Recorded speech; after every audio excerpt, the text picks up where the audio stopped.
Salut à tous et bienvenidos a todos sur la chaîne Ben Akisset. Nouvel épisode du format de prénoms et de noms. Et aujourd'hui, je suis avec Pierre Salzman Crochet, speaker sportif. Son objectif, que le public soit motivé et motivant pour les équipes qui sont sur le terrain. Pierre, mot pour mot. Mot pour mot, super. Mot pour mot. Comment tu vas en ce début de saison? Alors plus que ce début de saison, mais comment tu te sens en ce début de nouvelle saison? Ah, si je suis honnête, fatigué. Déjà fatigué. Déjà fatigué, hein, je suis déjà KO, non mais fatigué mais motivé. Fatigué mais motivé et je sens qu'on va encore vivre une saison pleine de péripéties. Donc, C'est tout ce que je te souhaite. Je te remercie de m'accueillir dans ton musée chez toi en terre canaise, ta terre promise. Et avant de commencer l'interview, j'avais une petite anecdote. Je pose la question, est-ce que tu te souviens, et en aucun cas ça va me manquer de respect ou je vais mal le prendre si tu ne te souviens pas, est-ce que tu te souviens que tu m'as déjà speaké? bon, le Star Game, du coup. Pas All-Star Game. Ah non, non, comment du coup, c'était pas pour... Ben si, à Alençon. À Pont-l'Évêque. Ah, enfin pas à Alençon, mais en gros, un match, ça devait être une soirée de présentation des équipes et il y a dû y avoir un Pont-l'Évêque Alençon ou quelque chose du genre. Eh ben c'était Alençon, Hérouville-Saint-Clair. Alençon. Ah, l'Open de Normandie. Exactement. L'Open de Normandie. Alors juste pour remettre dans le contexte, pour que tu saches un peu l'histoire, c'est que moi c'était ma première saison vraiment avec cette équipe-là d'Alençon, donc j'étais un peu stressé quoi, et je me souviens que le premier ballon que je touche, je suis derrière la ligne à 3 points, à 0 degré, j'ai jamais été bon à 3 points, et encore moins à 0 degré, je prends le tir, il rentre, et quand je reviens en défense, j'entends numéro 7, not one, not two, but three. Et là, je regarde le capitaine, Romain, je me dis, il est là, c'est pas vrai. J'étais tellement concentré dans le match que j'avais réussi à t'oublier. Et là, j'entends ça. Bref, bon, en tout cas, c'est un vrai kiff d'être avec toi ici. Merci. Et on va voir ensemble un petit peu, on va parler de ta personne, on va parler de ta carrière. Est-ce que tu es prêt? Bah, bien sûr. Eh ben, c'est parti. Épisode 5, de prénoms Pierre, et de noms. Salzman Crochet. Vamos, c'est parti. Première partie de prénom Pierre. On va évoquer ensemble plusieurs choses sur toi. On va revenir un petit peu sur ton enfance. On va parler de cette longue période qui t'a marqué. Mais on va commencer par évoquer ta personnalité. Parce qu'il y a un trait de ta personnalité qui fait l'unanimité chez les gens qui te connaissent, chez les gens qui ne te connaissent pas, ou pas très bien, pas personnellement en tout cas. Et quand on écoute les surnoms qui te sont attribués, ce trait de personnalité, il est en première ligne. Je cite le speaker fou, qui est le premier surnom qui vient quand on te tape sur Google. Le géant déjanté, un ovni dans son genre, un speaker complètement barré, un showman. Tout ça, je ne l'ai pas inventé, hein. J'ai trouvé ça réellement sur Internet. Pierre, d'où te vient cette folie qui te colle à la peau? La folie, je pense que ça vient tout simplement de la passion pour ce merveilleux sport qu'est le basket. Donc voilà, en sachant que du coup, l'humour, je le tiens de ma mère, mon côté absolument pas discret, je le tiens du côté Salzman, il y a qu'à voir mon frère, il y avait qu'à voir mon père et tout ça, c'est voilà. Donc je pense qu'il y a de ça. Et puis, non, ouais, je pense que c'est vraiment la... Et puis aussi l'inspiration d'un mec dont je pense on va parler, d'un certain Most Dominant Ever, d'un certain Big Diesel, dont Superman, the one and only real Superman. Mais je pense, voilà, il y a aussi beaucoup de cette inspiration-là. Mais aussi, tout simplement, si on prend vraiment le côté professionnel, je pense que comme beaucoup de personnes, moi j'ai découvert, comme beaucoup de speakers, j'ai découvert ce métier avec les speakers américains qui font le basket, mais qui font aussi la boxe, le catch et tout ça, et qui avait ce grain de clairement de folie. Donc, mais je pense aussi, ouais, je reviens là-dessus, mais c'est la passion, c'est juste à un moment, c'est pas du tout un truc qui est joué, hein, c'est pas du tout un truc qui est fait exprès. Ouais, c'est quand je suis de bonne humeur, je suis complètement starbé et que effectivement moi quand je vois une superbe action et tout ça, c'est pas je me dis oh du coup là ce serait bien si je parle non naturel. Quand je vois une bonne action, j'explose comme quand ça me fait plaisir, et quand je vois un match de l'équipe de France de basket, de foot, de rugby et tout ça qui est une superbe action, je vais sauter dans tous les sens. Je sais que lors des JO 2021 en confinement, ma femme elle s'amusait à me filmer dès qu'il y avait une médaille française parce que je pétais un fusible, mais voilà, c'est toi, c'est la passion, c'est vraiment la passion de ce sport, et puis Alors, je ne dis pas aux gens d'être aussi fous que moi, mais c'est vrai que j'ai toujours trouvé ça incroyable dans le sport. Malheureusement, il y a toujours des dérives, des personnes qui prennent tout ça au sérieux, alors que le principe du sport, c'est de jouer, Tout à c'est le fait. jeu. Et d'ailleurs, c'est pour moi, c'est un jeu, ça, voilà, c'est pour ça que j'ai besoin de réagir de ça, c'est le jeu. Mais donc, le problème, c'est que parfois, il y a ces dérives qui vont avec, mais moi, je me dis toujours que ce qui me fait halluciner, c'est le fait qu'un bout de cuir passe derrière une ligne blanche peut te faire lever tout un pays. C'est quand Exactement, même une ça c'est dinguerie. vrai. C'est quand même une dinguerie, quoi, de se dire. Je pense que, à part peut-être la musique, il n'y a rien qui peut provoquer d'aussi grandes émotions. Donc je pense que c'est ça. Je pense que c'est vraiment la passion du sport et surtout du basketball. Avant de se piquer un match, tu expliquais que tu avais toujours un peu de stress, Mm. mais que paradoxalement, c'est dans les matchs les plus stressants que tu t'en sors le mieux, qu'il te suffit d'allumer ton micro pour te sentir comme un poisson dans l'eau. Dans ta vie quotidienne, dans ta vie de tous les jours, est-ce qu'il y a des situations qui peuvent te déstabiliser, te stresser? Et est-ce que dans ces situations-là, le stress est aussi facilement gérable que le fait d'allumer un micro? Non, non, clairement pas. Clairement pas. Non, il y a beaucoup de moments dans ma vie. Il y a le stress, les angoisses et tout ça font partie intégrante de ma vie. Et justement, non, non, c'est pas aussi simple que d'allumer un micro. Ça demande beaucoup plus de travail sur soi-même. Ça demande des proches, hein, et là-dessus, Le soutien. je suis plus que bien loti. Mais ouais, non, ce serait bien si c'était aussi simple que ça. Mais oui, et puis autant que ça peut être dans la vie de tous les jours, ça peut être aussi du stress sur le boulot, justement, là, je ne veux pas le cacher, tiens, je ne sais pas si on peut dire quand est-ce que se tourne cet épisode, mais là, le prochain match du CDC, je me dis, mince, qu'est-ce que je trouve pour remotiver le public, parce que là, bah, vu le mauvais début de saison, c'est compliqué, donc c'est toujours ce côté, et puis en plus, maintenant, les gens, ils attendent un truc nouveau limite à chaque match, alors que c'est le truc le plus compliqué du métier, c'est l'originalité. Hein. Mhm. Voilà, c'est le truc le plus compliqué. Mais là, c'est pas aussi simple que d'allumer Le le micro, micro, mais que d'allumer le micro, ouais, voilà. un long travail. Ouais, voilà, c'est un long travail. Ok. Et il y a à peu près un an, pour le journal du Ouest France, tu disais, deux points, ouvrez les guillemets, j'avais envie de prouver que je n'étais pas qu'un éclopé. Les gens m'ont toujours regardé dans la rue parce que j'étais en fauteuil roulant ou trop grand. Aujourd'hui, le regard porté sur moi n'est plus tout à fait le même. Comment tu définirais ce regard qui t'est porté? Et, alors je ne sais pas si c'est le bon terme, mais c'est le terme que j'ai trouvé le plus adéquat pour la question. Est-ce que tu es en accord avec ce nouveau regard qui t'est porté? Du coup, alors j'avais dit ça très exactement parce que Clément Hébert avait ressorti cette interview du coup où il poste ou pendant les JO. Et j'avais dit ça, je sais plus quand elle datait cette interview. Peut-être. Alors moi, celle-ci là que j'ai vue, c'était 2024, Ouais, 2024, juillet. il avait repris un portrait qui avait été très bien fait, qu'il avait appelé Full Sentimental. Et c'était en 2016 ou 2017, je sais plus exactement. Et du coup, bah oui, c'est effectivement un nouveau regard. Et clairement, je vais pas nier que c'est beaucoup plus agréable d'avoir ce regard-là. Autant, moi, ma taille, autant je sais qu'il y en a que ça gêne, moi, ça m'a jamais. Dérangé Par ou... contre, fauteuil roulant et tout ça, Mhm. c'était. Fauteuil roulant béquille, c'était un peu plus. J'avais plus de. Alors que moi, je sais qu'il y en a qui souffrent du fait d'être grand. J'ai jamais souffert de ça. J'ai toujours adoré être grand. J'ai toujours adoré être grand, même si, bah oui, forcément, ça rend tout de suite beaucoup plus visible. Après, le regard actuellement, en fait, c'est un regard le plus souvent plein de sympathie et tout ça, de gentillesse. Donc, Que du positif. voilà, je peux y répondre que par gentillesse. Voilà, après, je sais aussi que voilà, quand il y en a qui disent ouais, t'es une célébrité, tout ça, je considère absolument pas comme ça. Peut-être quelqu'un de reconnu parce que les mots célébrité, voilà, personnalité, je me dis non, non, pour moi c'est des mots qu'on peut attribuer, si pour même à l'échelle de camp, qu'on peut attribuer à Orelsan ou à Marie Joannès ou Nicolas Batum, Flavie Renoir, mais pas, voilà, pas à moi. Mais du coup, moi je suis quand même, contrairement à ce qu'on veut, je suis quelqu'un de timide, donc moi ça me fait bizarre de recevoir toute cette attention parfois, mais en fait c'est jamais méchant quoi, Oui, oui, oui. c'est juste ça le seul truc, et ben c'est pas par rapport à moi ou parfois ça me dérange, c'est pas par rapport à moi, c'est qu'en gros parfois, c'est le joueur de grenier qui avait parlé de ça une fois, que ça lui arrivait, et du coup lui ça doit lui arriver plein de fois, et moi je sais que ça m'arrive parfois. Joueur du grenier, il avait dit une fois, vous voyez, quand vous venez nous croiser dans la rue et tout ça, vous venez nous dire bonjour, il n'y a pas de souci. Juste dites bonjour à la personne qui est avec nous. Oui, voilà, c'est ça. C'est un truc tout bête.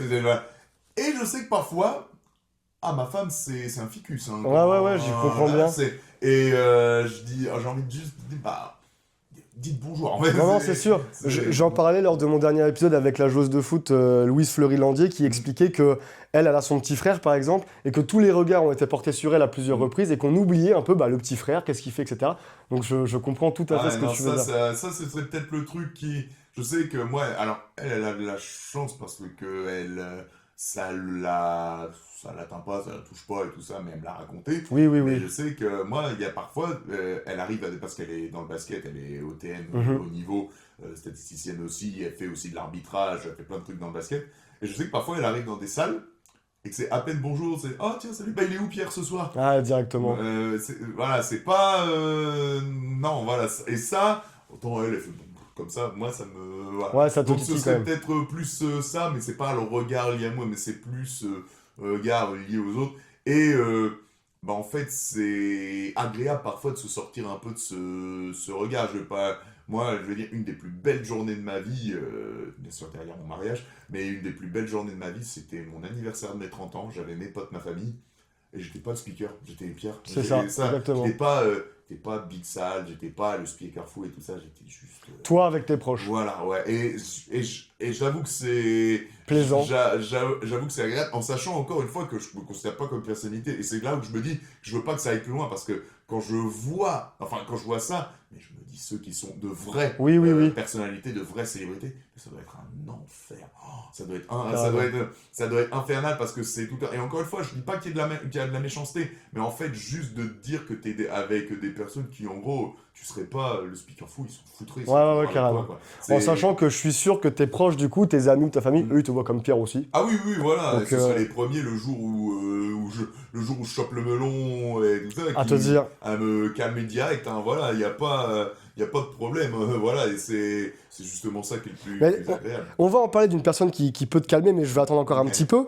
La première tradition de mon format, de prénom et de nom, c'est que tu vas nous présenter 3 objets. Alors, ça peut être soit 3 objets qui te représentent, 3 objets qui ont de la valeur, ou un mélange des deux. Est-ce que tu peux nous présenter les 3 objets que tu as choisis? Alors, les 3 objets. Alors, bah, on va commencer par. Alors, un magazine, même si, comme tu sais, c'est pas celui-là que je voulais trouver, mais au final, c'est pas si mal, parce que ce magazine-là, j'avais d'abord eu un MVP basket. Hein, l'histoire, pour ceux qui suivent les interviews, elle est connue, c'est MVP basket avec dessus Kobe et le Shaq. Je vais en parler. Voilà. Je vais en parler. Voilà, clairement. Mais c'est à Mondial Basket que je me suis abonné, qui a malheureusement disparu et dont le rédacteur Fred Lenmayou nous a quittés il y a quelques années. Et j'avais eu un peu de contact avec lui, adorable.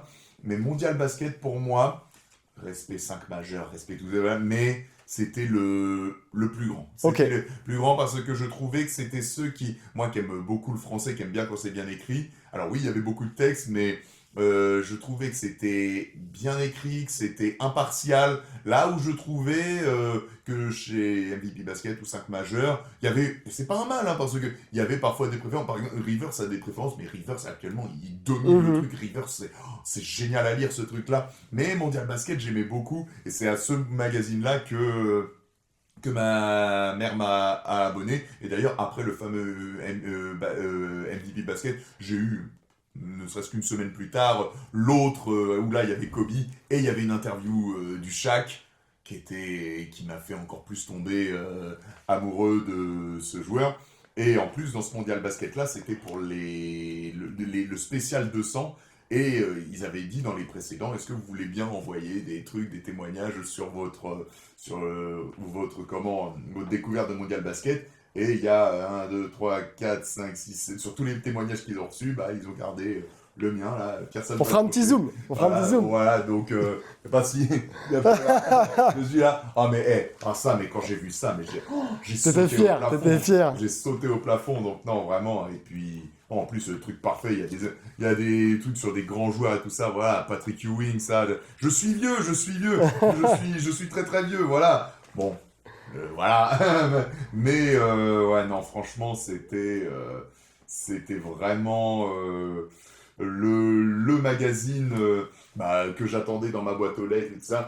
Mais là, Celui-là, très symbolique, celui-là. voilà, mais après, là, on est assis sur à peu près 300-400 magazines. J'ai vu, suis témoin. En dessous, il y a les MVP Basket, les 5 majeurs, les baskets, ceux qui se souviennent des Basket News, qui était un mag français, qui était, t'avais aussi, t'as même parce que ma mère, comme elle était prof d'espagnol, elle me ramenait Les magazines de là-bas. magazines de là-bas, ici, donc c'était, voilà, ça aussi, c'était vraiment super. Et puis t'as aussi tous les Rivers avec les MOOC maintenant que je collectionne et tout ça. Ouais, non, c'est beaucoup de lecture basket. J'imagine. Lecture basket. Premier objet, fait. Voilà, en deuxième, Le deuxième. c'est mon autre passion qui a, je pense, commencé avec ce truc qui, pour les canets, ça va leur parler, a été acheté au marché du dimanche.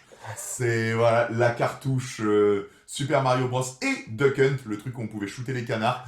Voilà, Avec le pistolet, là. Avec le pistolet, je l'ai toujours, et on essayait tous de tuer le chien. On a tous fait, parce que c'est les chiens qui se moquaient de nous quand on ratait les canards, on a tous fait.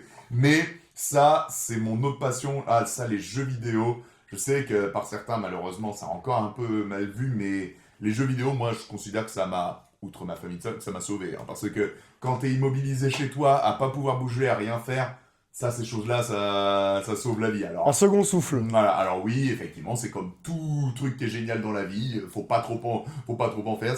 Ça vaut pour si vous lisez des livres 20 heures par jour. Oui, c'est la même chose. C'est la même chose. Hein, donc, Mais je comprends pas que tu dis ça. Moi, j'avais pas remarqué que t'étais fan de jeux vidéo. Hein, non, voilà, oui, il y a mais ouais, dans les jeux vidéo, j'ai toutes les consoles Nintendo depuis la NES. Ah ouais, disons, Super vraie NES, collection. La 64, la GameCube et tout ça, j'ai très très Nintendo, Mario et Zelda d'ailleurs, il y a même le tatouage. Ah oui, ça je savais. Voilà, la Master Sword qui est là. Mais ouais, ça a commencé vraiment avec la NES, avec mon meilleur pote Lambert, on jouait beaucoup à Mario. Et ouais, non, Mario, ça a fait mon enfant, j'ai fait tous les Mario de salon. Ils sont tous passés. Ah, ils sont tous dans le placard là. Donc, ouais, non, ça avait commencé avec ça. Et le pire, c'est que, comme au début j'étais petit, et forcément moi je trouvais ça trop dur et tout ça. Et puis un jour j'ai été adulte et là je l'ai terminé.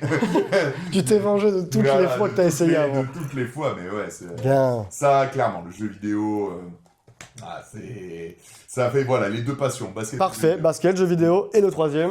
Le troisième, c'est le plus important, même si au final, c'est qu'un bout de métal qui représente, mais parce qu'il y a plus important que le basket. Et voilà, il y a plus important, effectivement, que le basket et les jeux vidéo. Et je refais cette anecdote de beaucoup de personnes qui m'ont, après les Jeux Olympiques, m'ont fait « Mais pourquoi tu fais pas la finale? Mais tu dois être dégoûté de rentrer chez toi et tout ça, mais t'aurais pas pu rester pour la finale. » Oui, j'aurais pu rester.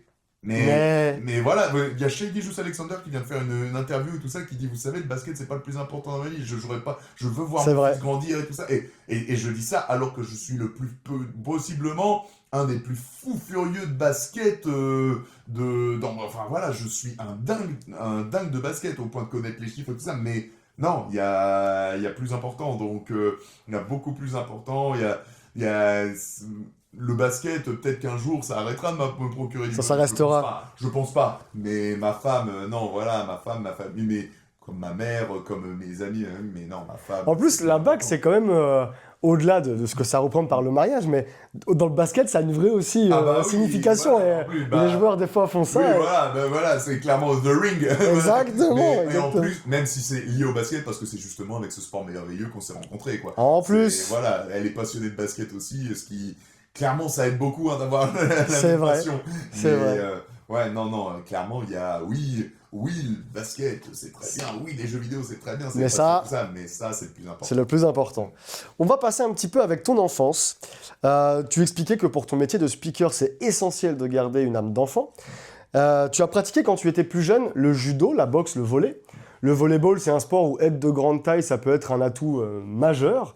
Ta grande taille, elle impressionne. Et elle a impressionné, puisque si je me souviens bien, en 2003, un vigile t'a refusé l'accès à une séance dédicace pour Tony Parker parce qu'il ne te croyait pas quand tu lui disais « mais j'ai 11 ans, j'ai 11 ans ».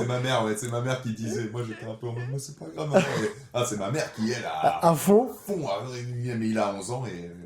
Et d'ailleurs, ta maman, elle fait partie des personnes qui n'ont pas été impressionnées, ou alors, je le sais peut-être pas tout, mais qui n'a pas été forcément impressionnée par ta grande taille parce qu'elle n'hésitait pas à te botter les fesses quand tu faisais des bêtises. Pierre, j'aimerais que tu me racontes une anecdote, en complétant la phrase que je vais te dire. Ça peut être une anecdote vraiment banale. Ça peut être une anecdote vraiment de la vie de tous les jours. C'est la première qui te vient en tête en complétant la phrase suivante. Quand j'étais enfant, j'ai, ou quand j'étais enfant, je suis. Waouh. Alors normalement, je dis quand j'étais petit, mais avec Pierre, j'ai un peu changé la phrase. Quand j'étais enfant, ah là là, bah quand j'étais enfant, qu'est-ce que je... Voilà, il y a beaucoup de... Bah déjà, j'étais compliqué quand j'étais enfant, susceptible, persuadé d'avoir toujours raison. Ça n'a pas tellement évolué, ça, mais bon, mauvais joueur, et ça va pas. Mais quand j'étais enfant, bah, qu'est-ce que je... bah, j'étais déjà grand. Ah la vache, c'est pas facile, comme...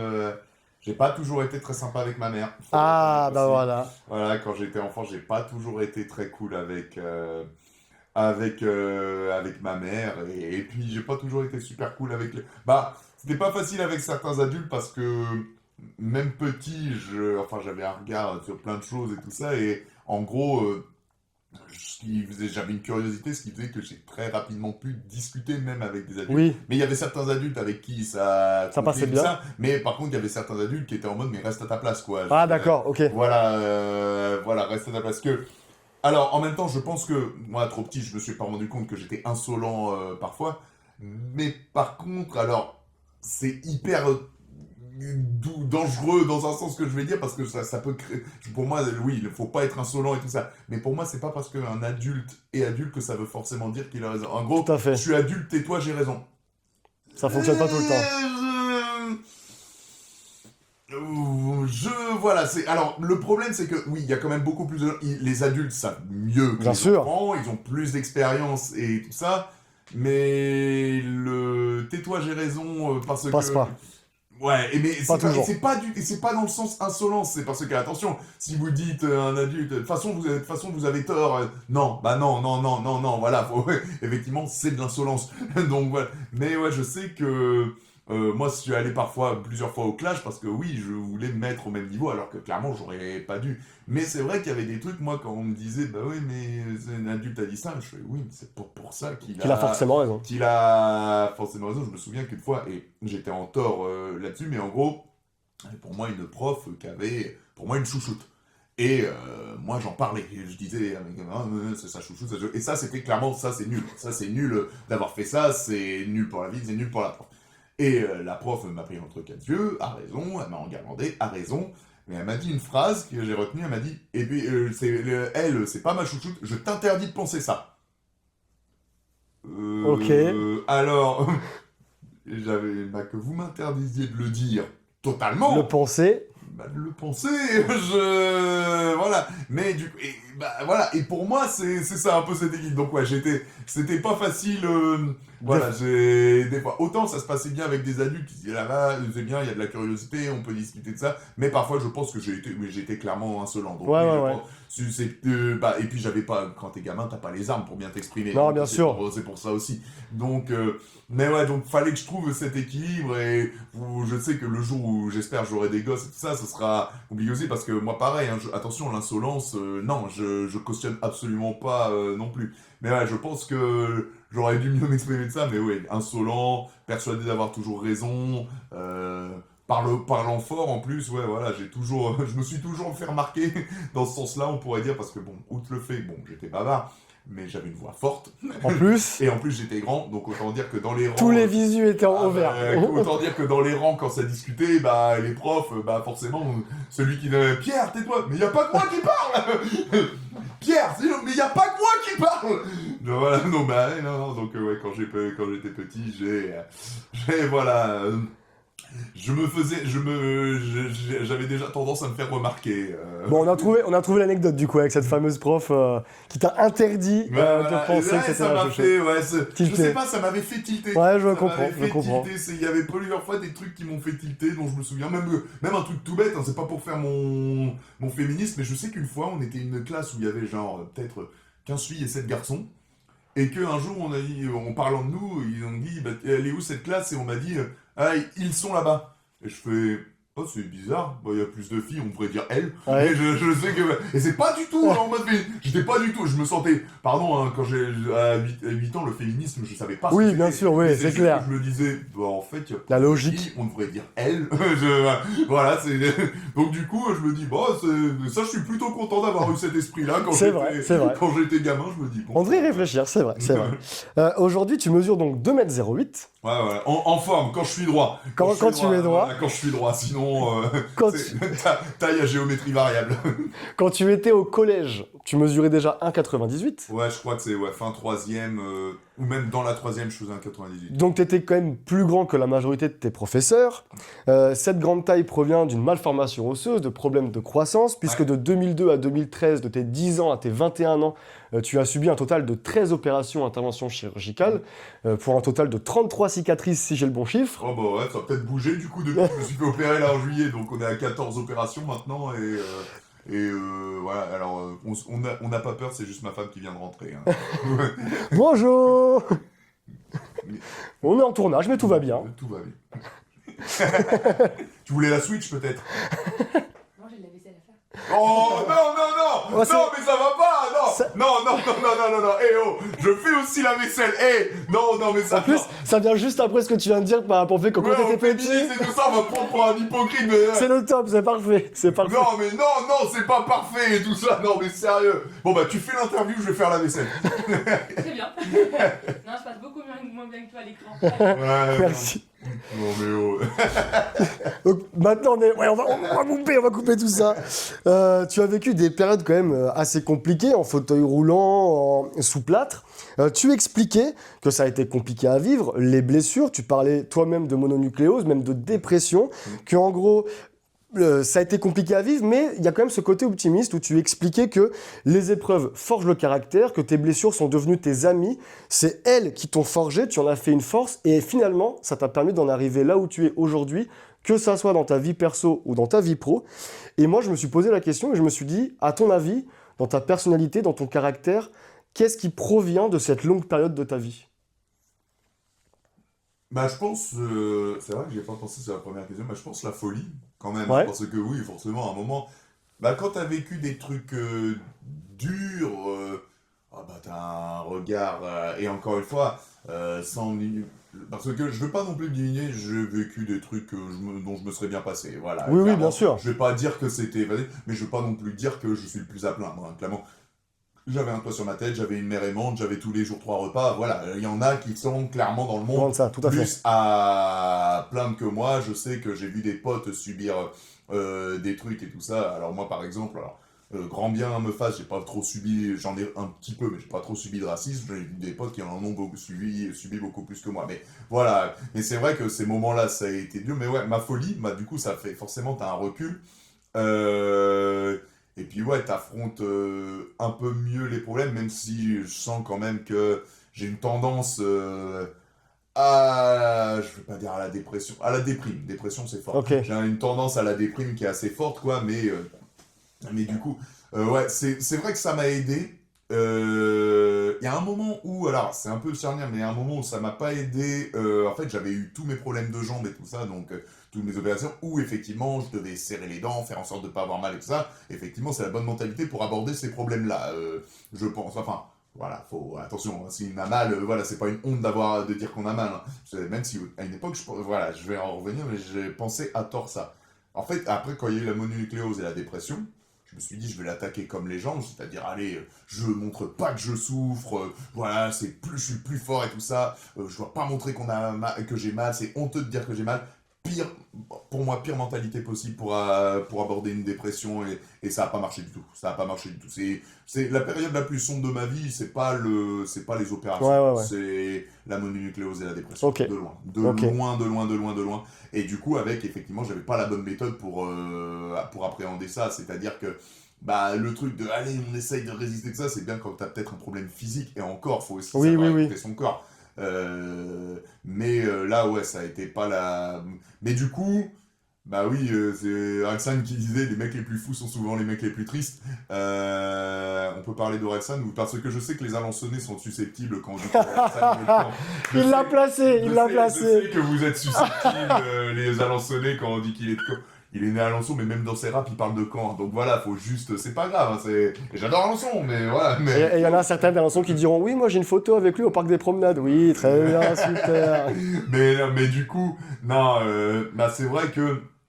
Bah du coup, ces moments de tester ça, ça fait comme si effectivement le basket, le speaking, c'est un exutoire. Et puis, sans me comparer à ces personnes-là, voilà, mais c'est dingue quand je regarde, et notamment chez les sportifs, quelques acteurs aussi, mais Mhm. chez les sportifs, c'est dingue le nombre d'histoires, comme si c'était Ouais, une ouais, ouais. condition de réussite. Les plus grands, souvent, ils ont un passé de, je veux pas dire de gros mots pour t'empêcher de biper, mais je veux dire un oiseau, de merle, Ouais, voilà. ouais, ouais. Ils ont souvent, tu vois, les passés de certaines joueuses, certains joueurs, tu fais, waouh, c'est costaud, hein. Là, on Mhm. voit un poster d'Iverson, Ouais, oui, Iverson, lui, c'est clair.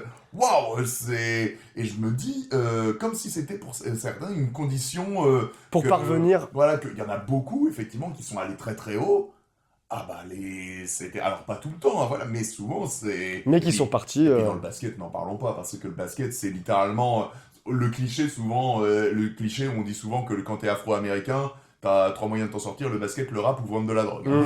Tout à fait. C'est cliché c'est très cliché et c'est malheureusement un cliché aussi qu'on veut imposer pour voilà alors que non je pense qu'il y a plein de moyens de s'en sortir mais c'est vrai qu'à une époque c'était Yes. peut-être un peu ça mais du coup ouais, ce que je retiens de ce que je sens, c'est, ouais, du coup, bah, la folie, je pense, vient de là aussi, et le fait de relativiser un peu plus certains problèmes, même si Bien j'ai sûr. encore, moi, parfois, un caractère qui fait que parfois, un petit problème peut me faire dégoupiller, alors que c'est bête, quoi. Voilà, justement, vu tout ce par quoi je suis passé, il y a mon coach, Kevin Faudra, qui est coach maintenant à Carpiquet, mais qui va coacher au Camp Nord. C'est vrai que, alors, je suis très mauvais joueur et je ne supporte pas la défaite. Je la vis très très mal. Surtout quand je suis fautif. Et il y a un quart de finale, je crois, quart de finale ou demi-finale de coupe, où, face à Caen Sud, où je suis lamentable. Je fais un match horrible, ignoble et tout ça.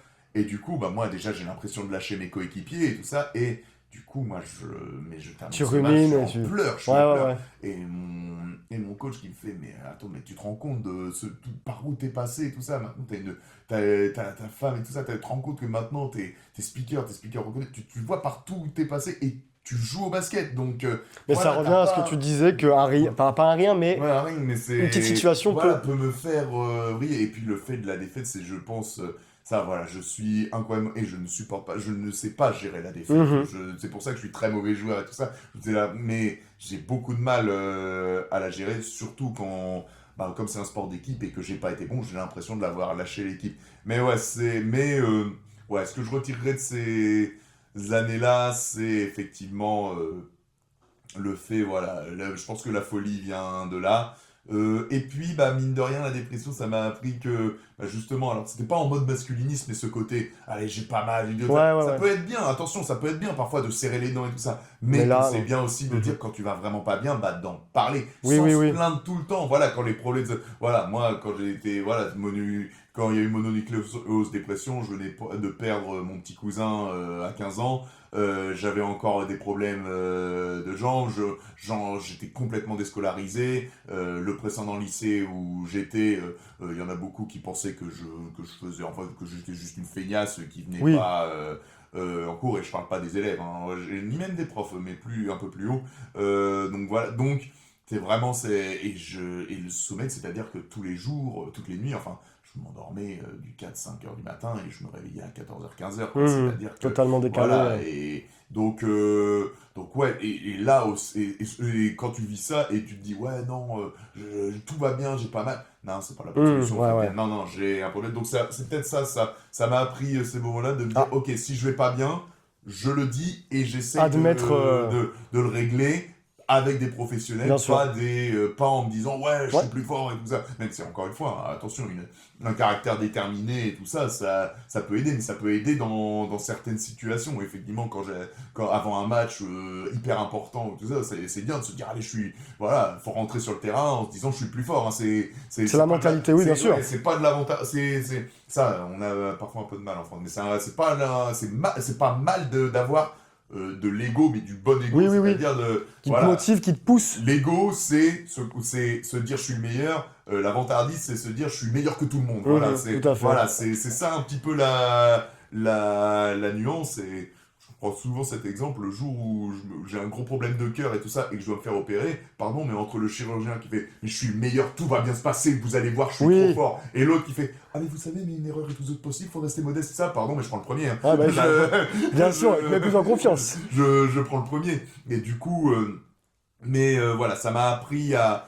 relativiser sur mes problèmes et à avoir que c'est absolument pas une honte. Non, bien sûr, Même bien au d'avouer. contraire, c'est une force d'avouer qu'on a Pour des avancer. problèmes et de demander de l'aide. Ouais, Ok. clairement. Quand on vit des moments, des périodes un peu noires, un peu dans des difficultés, des obstacles, etc., de la vie de tous les jours, on essaie, tant bien que quand on est enfant, ado ou adulte, de trouver des inspirations, des modèles. Toi, tu as trouvé le tien et tu ne taris pas d'éloges sur lui, puisque tu dis « c'est mon Dieu, il m'a inconsciemment soutenu et était là lors d'une des périodes les plus difficiles de ma vie. Quand je n'allais pas bien, que je disais que je n'allais pas m'en sortir, je pensais à lui, c'est lui qui m'a aidé à me relever. » De qui je parle? Du chac. Du Shaq. Alors, pour ceux qui regardent et qui peut-être ne connaissent pas le basket, C'est honteux. alors Shaq, c'était un très grand joueur de basket, mais pas que par la taille. Alors là, j'arrive au moment le plus stressant pour moi. Je vais essayer de présenter Shaq devant le fan numéro 1. Shaquille O'Neal, 4 fois champion NBA, 3 fois avec les Los Angeles Lakers, 2000, 2001, 2002, 4e fois en 2006 avec Miami, meilleur jeune joueur de l'année en 93, meilleur joueur de la ligue en 2000 et meilleur joueur des finales 2000, 2001, 2002. Est-ce que je suis bon?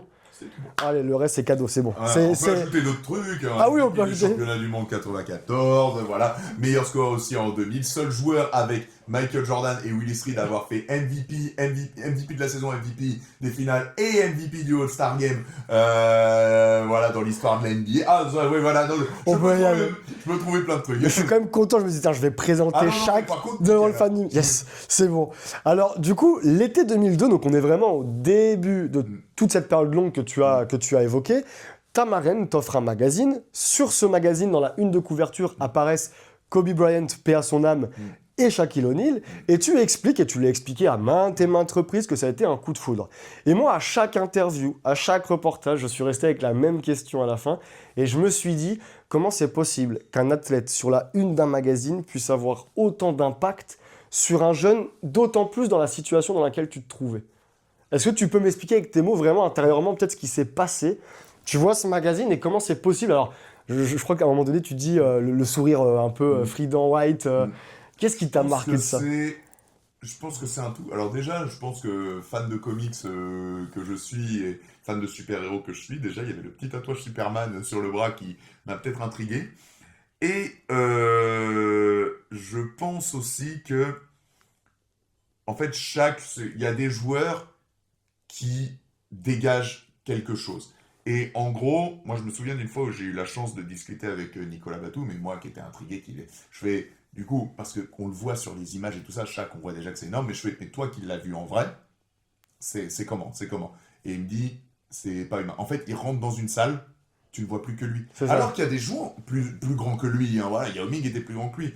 Mais, non, clairement, lui, alors est-ce que je l'avais peut-être déjà vu un peu ou tout ça, je sais pas, mais quand je l'ai vu, pourquoi j'ai flashé? Bah déjà parce que, ouais, déjà c'est impossible de pas le remarquer. Enfin, Prestance. Voilà, une prestance de fou. Même si la prestance ne peut ne pas dépendre de la taille, parce que Oui, je oui, vais tout à prendre, fait. voilà, un gars que je vois, par exemple, Tony Parker, je fais littéralement 20 cm de plus que lui, mais il est plus grand que moi. Ouais, bien sûr. Il est plus grand que moi parce que il dégage quelque chose. Donc voilà, la taille, voilà, c'est pas parce que, même si, bon, forcément, ça joue parce que je pense que dans l'histoire du sport, honnêtement, je pense qu'en termes de puissance et puis surtout la combinaison puissance-agilité, pardon, mais moi je mets Mike Tyson, Jordan Lomu et Shaquille O'Neal. Je pense que c'est les 3 machines les plus puissantes de l'histoire du sport. Mais du coup, moi ce qui m'a... Bah ouais, sur ce truc de l'avoir vu, je sais pas, il dégageait vraiment quelque chose. Et puis, il m'a aidé à ma compréhension du basket parce que il faut savoir qu'avant ça, je jouais au basket déjà et que j'étais lamentable, vraiment nul, je savais pas attraper un ballon et tout ça. Et je me disais, mais mince, on me dit, ouais, t'es grand, tu es bon au basket, mais je me rends compte que je suis pas bon du tout.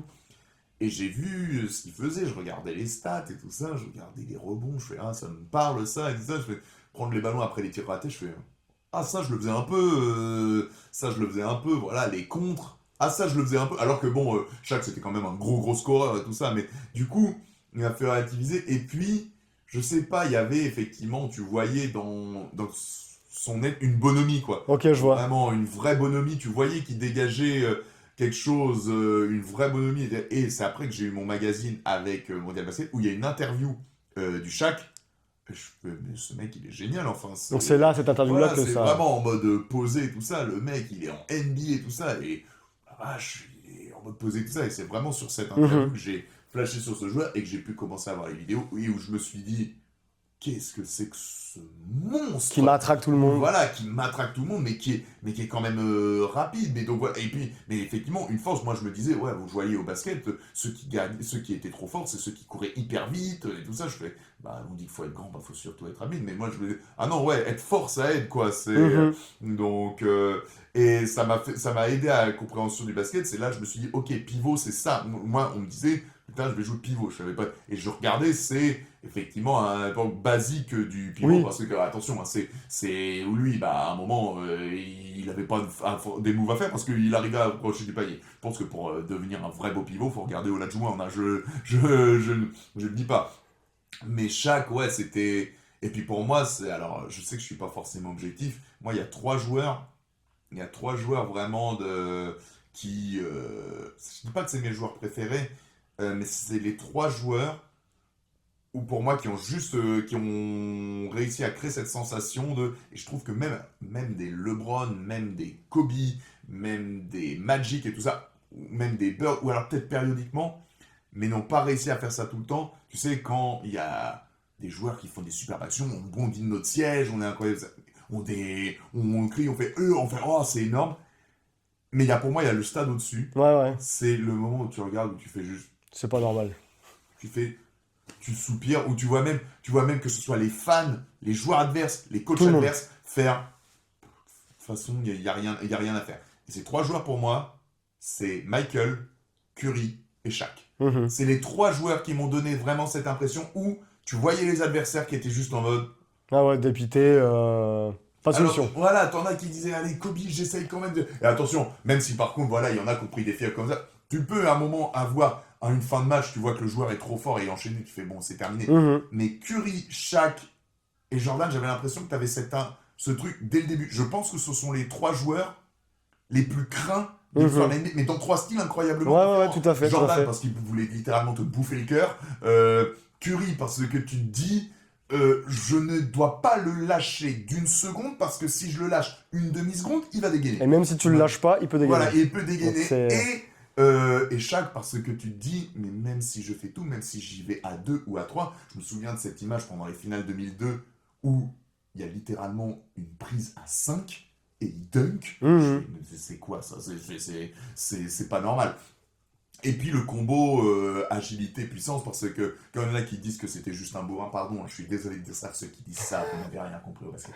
Vous n'avez rien compris au basket et vous n'avez rien compris aux joueurs, parce que si c'était juste un bourrin, alors bien sûr que sa taille et sa puissance l'ont aidé, mais si faire 2m16 et 150 kg suffisait Oui, pour faire être MVP et tout ça, bah en gros pourquoi J.D. White, Michael Olowokandi, Travis Knight, vous connaissez pas ces prénoms? C'est normal, pourtant c'est des joueurs de 2m15 et 120-150 kg. Adonal Foy, Oliver Miller, pourquoi tous ces joueurs-là n'ont pas cartonné?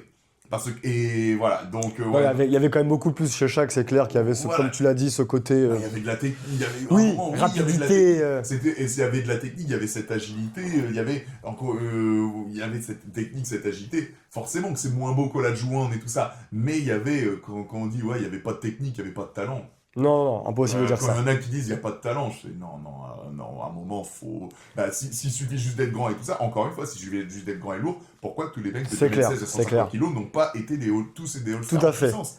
C'est. Bon, Shaq, ça a été quand même une grande source d'inspiration pour toi. Je sais qu'il y a eu d'autres sources d'inspiration par rapport à ton métier de speaker et on va les évoquer dans la deuxième partie dans pas très longtemps. Mais j'ai bien aimé. Il y a une autre inspiration qui t'a atteint, on va dire. Nous sommes le mercredi 8 juillet 98. L'équipe de France de football, et voilà, il fait déjà la célébration. L'équipe de France de football s'impose 2-1 contre la Croatie en demi-finale de la Coupe du Monde. première étoile qui arrivera par la suite contre le Brésil. J'ai lu que c'était l'une de tes premières grandes émotions dans le sport et que aujourd'hui, ou alors il y a peu de temps, quand tu joues au basket avec tes potes du Corner Basket, quand tu portes le maillot, c'est le numéro 15 en référence à Lilian Thuram. Ouais. Donc on retient Lilian Thuram. Et je me suis posé la question, si j'enlève le basket, donc tout ce qui est speaker, basketteur, etc., est-ce qu'il y a peut-être des personnalités ou pas, des personnes que tu aimes écouter, que tu aimes regarder et qui t'inspirent ou qui t'accompagnent dans ta vie de tous les jours? Waouh, alors il y en a. Alors dans le sport, Et c'est pour ça que j'ai... forcément, oui, voilà, bon, donc Lilian Thuram, il y a eu Zidane, il y a eu Ronaldo le Brésilien, il y a eu El Hadji Diouf en tant que Sénégalais, et puis maintenant les récents, eh ben, il y a eu Cristiano Ronaldo, j'ai toujours eu du mal avec Léo Messi, mais ça veut pas dire que je l'aime pas. Voilà, quand je dis que j'aime Cristiano Ronaldo, c'est un truc débile au foot, et qui commence à arriver au basket malheureusement avec Ah, donc tu n'aimes pas LeBron Messi. Michael. Ouais, voilà. Donc t'aimes pas Messi? Bah non, si, voilà, Messi, ça, c'est juste que j'étais fan de Real Madrid et que je préférais Cristiano Ronaldo, mais Messi, bien sûr que c'est hallucinant ce qu'il a fait. Mais, enfin bon, voilà, débat, mais ouais, dans le foot, il y en a eu. Mais Lilian Thuram, et puis les gardiens, j'aimais beaucoup les Ok. gardiens. Ouais, Barthez, Oliver Kahn, Buffon, Casillas, Ouais. j'aimais énorme, Bernard Lama, Tony Silva, j'aimais énormément les gardiens. Aujourd'hui, Sadio Mané, pareil, là on repart sur les attaquants, mais ouais, forcément, dans la boxe, bon, il y a eu Ali, il y a eu Tyson, voilà. Mais, et si on prend des personnalités non sportives, alors clairement, bah, je vais prendre mon youtubeur préféré, Joueur du Grenier. Ok. Joueur du Grenier. Clairement, pareil, hein, au moment où j'allais pas bien au collège, dès que il y avait une vidéo du Joueur du Grenier, ça me Tenez le sourire, ouais. d'oxygène et tout ça. Et ouais, non, franchement. Et puis j'ai eu la joie de pouvoir le rencontrer. Adorable. Adorable et tout ça. Et puis toute l'équipe et tout ça, adorable. Mais ouais, non, Joueur du Grenier, clairement. Après, dans les autres, bah, c'est compliqué parce que dans les acteurs, il y en a tellement plein et tout ça. Dans la philosophie de vie, j'aime beaucoup Alexandre Astier. Ok. J'aime beaucoup Ouais.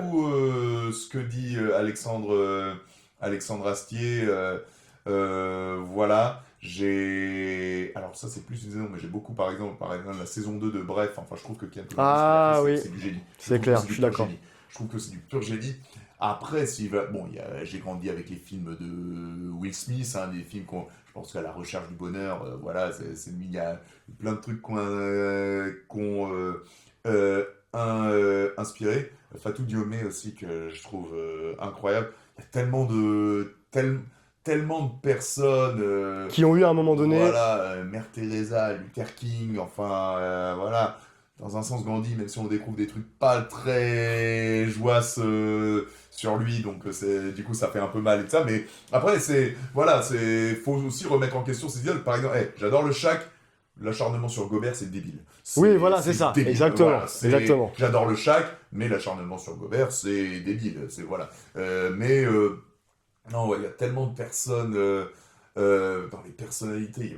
Enfin, Bon, tu m'en as déjà Malcolm cité pas X, mal déjà. Ouais, voilà, mais on est pas mal. voilà, le Dalai Lama, puis même il y a plein d'actrices et tout ça. Et puis si, je vais dire une fois, un autre truc. Alors ça va être bizarre comme nom ce que je veux dire, mais c'est une fois, c'est pas une grande dame et tout ça, mais Evangélie. Et Ok. j'explique pourquoi.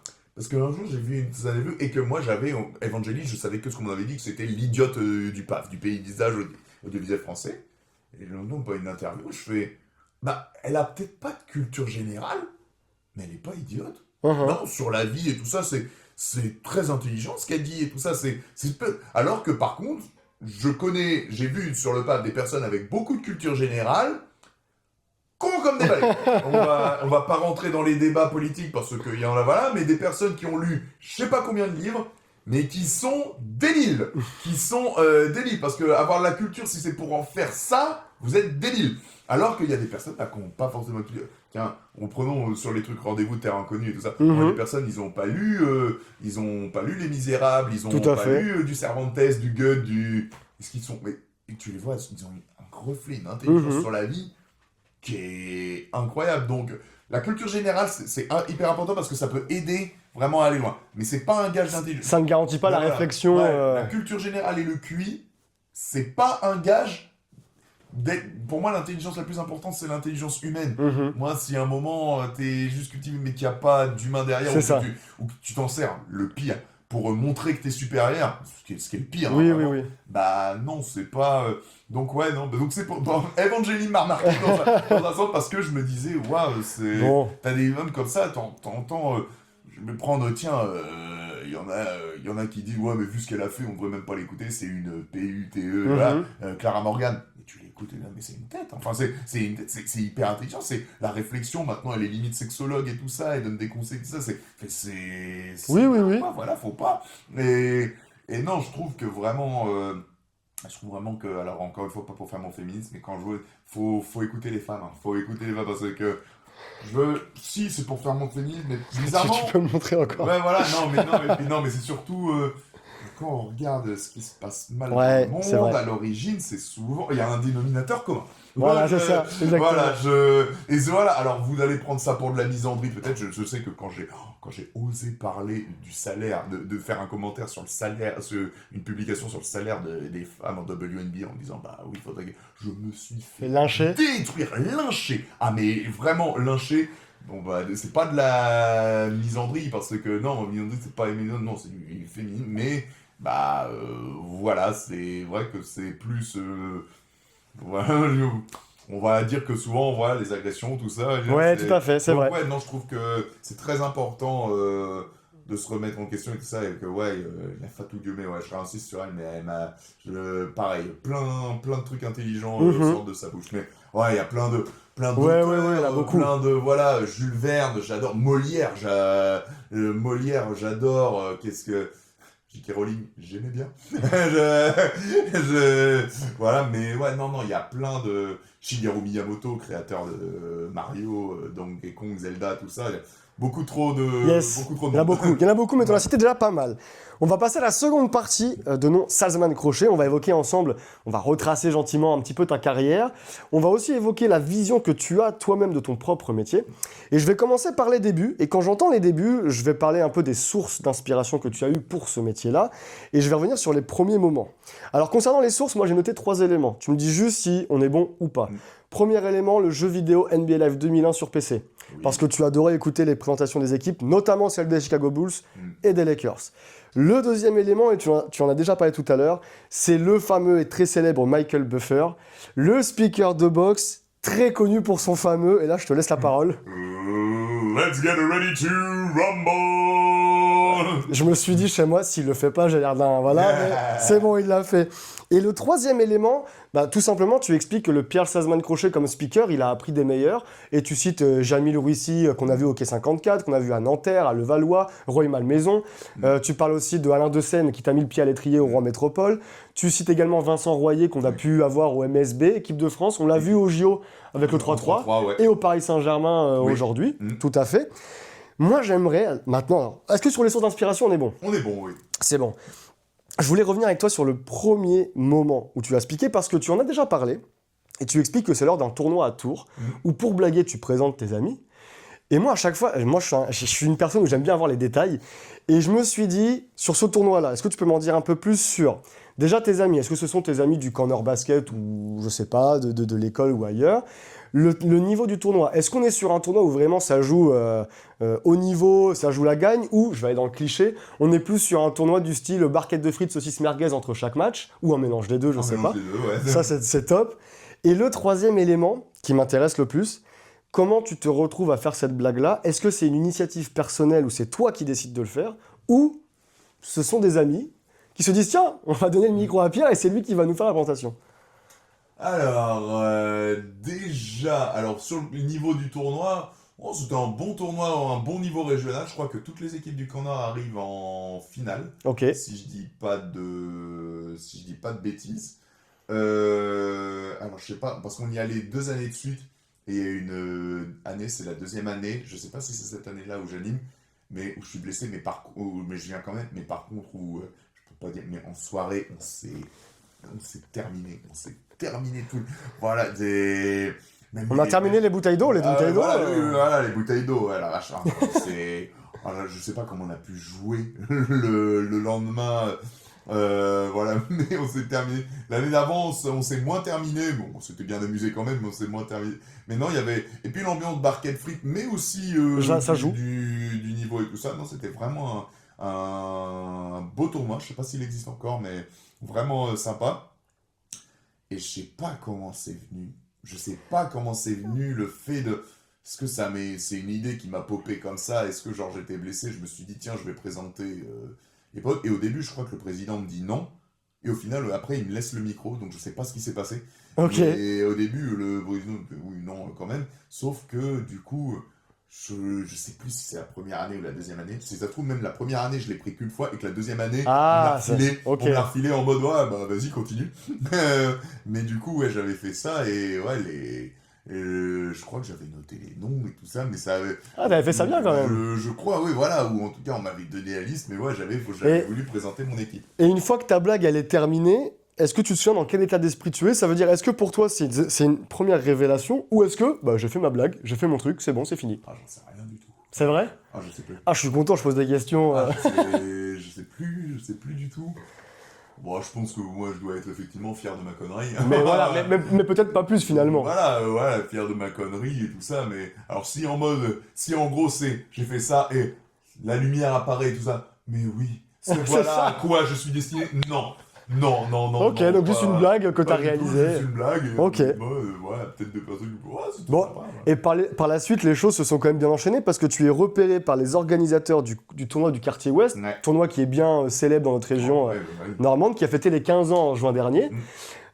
Tu animes le tournoi de la Pentecôte de ton club du Corner Basket. Et là arrive la première proposition officielle du club de Douvres qui te propose d'être le speaker pour leur équipe en National 3 féminine. C'est ça. Entre parenthèses, on parle d'une rémunération de 20 € et d'un Kinder. Voilà, c'est ça, exactement. Fermez la parenthèse, fermez la parenthèse. Tu expliques que c'est à ce moment-là que tu as réalisé que speaker était un vrai métier. Moi, aujourd'hui, je te pose la question, est-ce que c'est à ce moment-là que tu t'es dit, pourquoi pas, ça peut être mon métier? Non, parce que je ne pensais tout simplement pas que ce serait suffisant pour en vivre. J'essayais de faire des études de journalisme, j'étais entré en lettres, mais la santé a fait que j'ai pas pu continuer. Mais j'avais fait des études de lettres, mais je cherchais vraiment journaliste sportif, que ce soit dans les magazines ou pour commenter tout ça, parce que je ne pensais vraiment pas. Je pensais que que c'était un métier.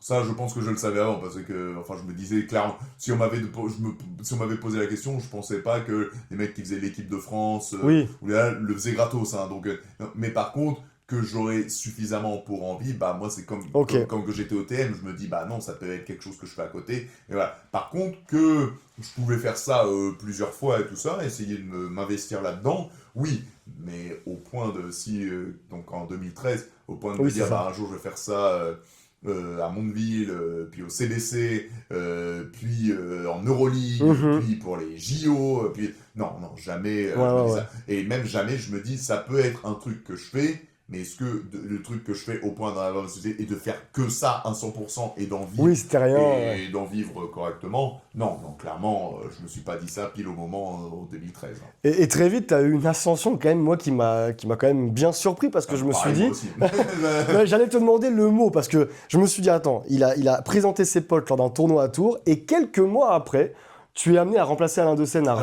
Alors, que j'ai présenté les potes au tournoi à Tours, c'était en minime et tout ça, donc non, non, ça c'était vraiment la première fois que je me souviens d'avoir pris un micro. Par contre, ouais, en gros, c'était en 2013, l'été 2013, où vraiment tout s'est accéléré avec Quartier Ouest C'est ça. et Douvres. Même si je pense que j'avais pris c'était un tournoi de 2 contre 2, le King et le Duck, ça s'appelait, et je crois que j'avais pris le micro à un moment comme ça pour déconner, pour présenter le Slam Dunk Contest.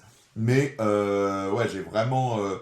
c'est vraiment ouais, 2013, et par contre, oui, là, quelques mois après, c'est là que, bah, via bouche à oreille et via deux arbitres, Julien Bansard et Edgar Secarelli, qui est maintenant un arbitre de très, très, très, très, très haut niveau, bah, du coup, qui avait le contact d'Alain Dessène, qui disait rechercher quelqu'un pour le suppléer souvent, et qu'ils ont dit, bah, nous, on en a un en Basse-Normandie qui commence à être pas mal, quoi. Mais c'est, effectivement, je pense que je venais de faire, quoi... J'avais peut-être fait quoi 4 à 5 matchs pour Douvres. Ouais, Mais donc... plus j'avais fait le quartier ouest, qui était quand même, enfin, on se rend pas compte de l'événement que c'était le quartier ouest. Quartier ouest, le tournoi du Corner et quelques matchs de Douvres. mais au point d'arriver Donc une ascension. à faire de la Pro B. C'est ça, exactement. C'est- Ascension folle, quoi. Et voilà, et sans manquer de respect à la M3 féminine, attention, parce que c'était du très bon niveau, mais ça, tu commences au et tu fais de la Pro B, et puis là, à ce moment-là, tu te dis, tu vois Alain de Seine, tu fais, ah ouais, mais le mec, effectivement, il a son matos, etc. Mhm. Ah oui, apparemment, lui, c'est... Ah, Ouais. c'est son taf, quoi. C'est Tout son à fait. taf. Donc, ouais, non, c'est... Ascension folle. Ah Ascension folle. clairement, ouais, non, clairement, Et puis, même un an après, Mondeville. Oui. Pour moi, enfin, Mondeville, c'est la LFB, donc c'est-à-dire le plus haut niveau français. Le Mhm. plus haut niveau français. Et 2 ans après, voilà, donc 2013-2014, je commence à faire Rouen. 2014-2015, Mondeville. Et 2015-2016, Le- CBC. Exactement. Je me dis, non, mais c'est... Exactement. C'est une dinguerie.